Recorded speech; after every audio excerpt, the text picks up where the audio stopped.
اعوذ باللہ من الشیطان الرجیم بسم اللہ الرحمن الرحیم الصلاۃ والسلام علیکہ یا رسول اللہ صلی اللہ علیہ وآلہ وسلم۔ السلام علیکم ورحمۃ اللہ وبرکاتہ۔ زمین خریدنے کے بعد رسول پاک صلی اللہ علیہ وآلہ وسلم اب مسجد کی تعمیر کی طرف توجہ دے رہے تھے۔ خالد بن زید کے کنویں کے قریب سے مٹی لے کر اینٹیں بنائی گئیں۔ اس کام کی ابتدا عمار بن یاسر نے کی۔ مسجد کی تعمیر کا کام شروع ہوا تو حضر موت جو ایک مقام کا نام تھا، وہاں سے ایک شخص آیا جو مٹی گوندنے اور گارا بنانے کا ماہر تھا۔ رسول پاک صلی اللہ علیہ وسلم نے اسے کام کرتے دیکھا تو بہت خوش ہوئے اور اس کے کام کی تعریف کی۔ اس شخص کا نام طلق بن علی تھا۔ رسول پاک صلی اللہ علیہ وسلم نے اپنے ساتھیوں سے کہا، یہ کام اسے ہی کرنے دو کیونکہ یہ تم سب سے زیادہ عمدگی سے کام کر رہا ہے۔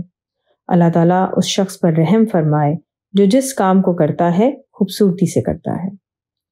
اینٹیں ایک جگہ جمع کر لی گئیں۔ سامان جمع ہو گیا تو رسول پاک صلی اللہ علیہ وسلم اٹھے اور اینٹیں اٹھا کر مسجد کی تعمیر کے لیے پہنچانے لگے۔ تمام صحابہ رضی اللہ عنہ بھی اسی کام میں مصروف تھے۔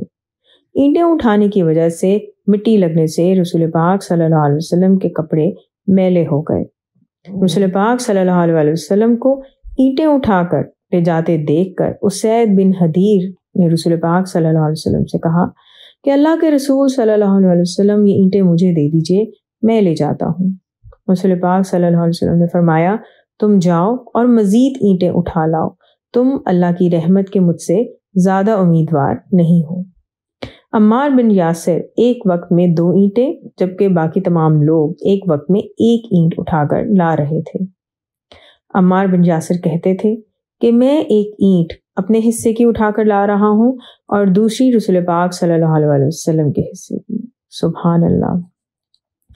رسول پاک صلی اللہ علیہ وسلم عمار رضی اللہ عنہ کے گھنگریالے بالوں کو اپنے ہاتھ سے پیار سے جھٹکتے اور ان کی کمر پر ہاتھ پھیرتے ہوئے کہہ رہے تھے، ابن سمیہ، عام لوگوں کے لیے 1 اجر ہے لیکن تمہیں 2 اجر ملیں گے۔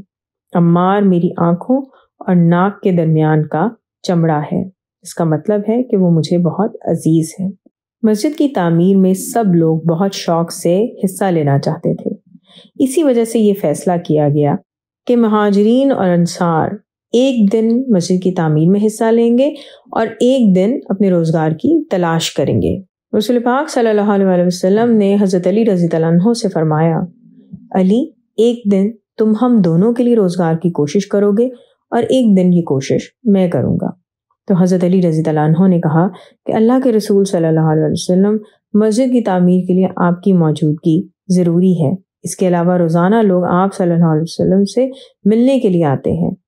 آپ صلی اللہ علیہ وسلم کی جس دن روزگار کی باری ہوگی اس دن بھی میں یہ کوشش کروں گا جبکہ آپ صلی اللہ علیہ وسلم مسجد میں رہیں۔